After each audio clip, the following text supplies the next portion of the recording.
செல்வங்களே,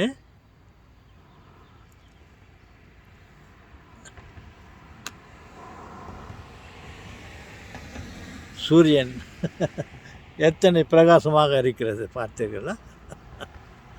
ஓகே, சூரிய நமஸ்காரம் பண்ணலாமா?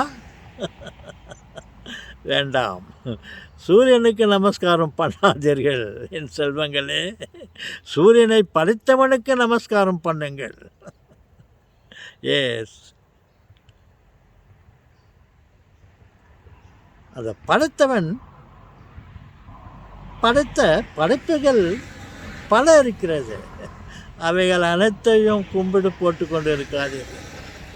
அவர்களை அனுபவிப்போம்.